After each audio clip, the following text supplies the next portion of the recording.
detective of us. What can we do for you? I said, Walt, open the vaults. Oh, jeez. So he picked up the phone and said, open the vaults. I'm sending Ray over. So I ran over to the vaults and I staggered out with 18 pounds of animation cells. I still got them all at home. What a gift that was. The things from the Sleeping Beauty and Snow White, incredible. Alice in Wonderland. So you see, we've all been involved with doing things that we love. I've made 3 decent films in my life. One was Moby Dick, but the other was the Wonderful Ice Cream Soup, which I made for Disney, and Something Wicked This Week Comes. And I wound up, the thing happened with Something Wicked when they made the film. The first version didn't work. We had a preview, and the audience were dead silent. And my daughters called me the next day and said, Ray, what's going to happen next? I said, I'm waiting for the Disney people to call me. So the next day, Ron Miller called me and said, will you come to the studio? And I went to the studio and I walked in and Ron Miller said, I hope you're not going to say I told you so. I said, look, there's no time for that. Rebuild the sets, rehire the actors, I'll do the narration, get a new composer because you need a new score. Let me edit the last reel of the film because it's hilarious.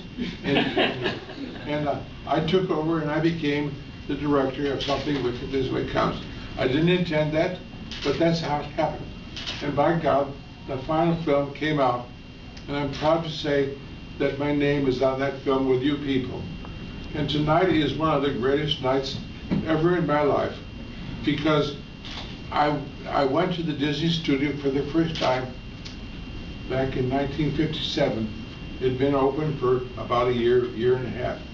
But who did I go with? Charles Lawton. I went to Disneyland for the first time with Charles Lawton. He took me up in the Peter Pan ride, and we flew over London. I looked down at the Houses of Parliament and Big Ben, and then Charles Lawton walked down through Disneyland with me, and the crowd parted, and we went to Jungle Ride, and when he got on the Jungle Ride, he turned into Captain Bligh.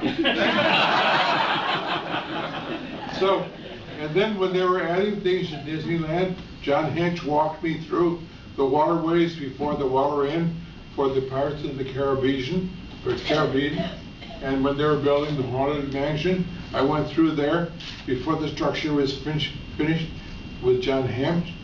And way back, Walt showed me the robot of Abraham Lincoln, and I turned to him and I said, don't you think it would be terrible if someday someone named Booth ran in Disneyland and shot the robot?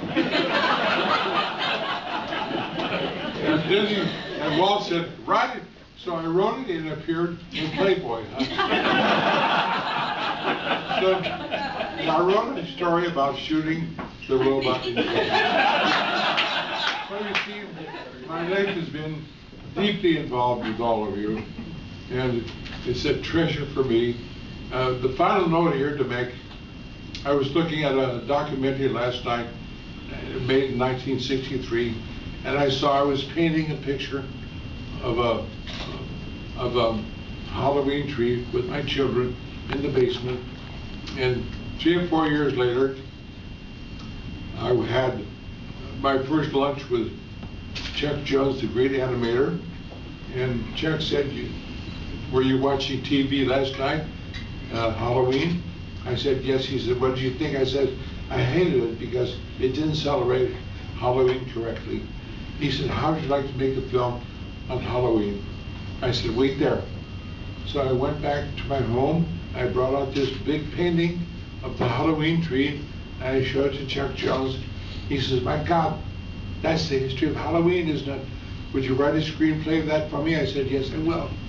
So I wrote a screenplay for Chuck Jones, but MGM closed their animation people at that time and fired everybody. So I wrote a novel on Halloween tree, and it was published 35 years ago. This week, it's a celebration. And that novel was made into a final film, and I got an Emmy for it. But in the years that have followed, the strange things happened.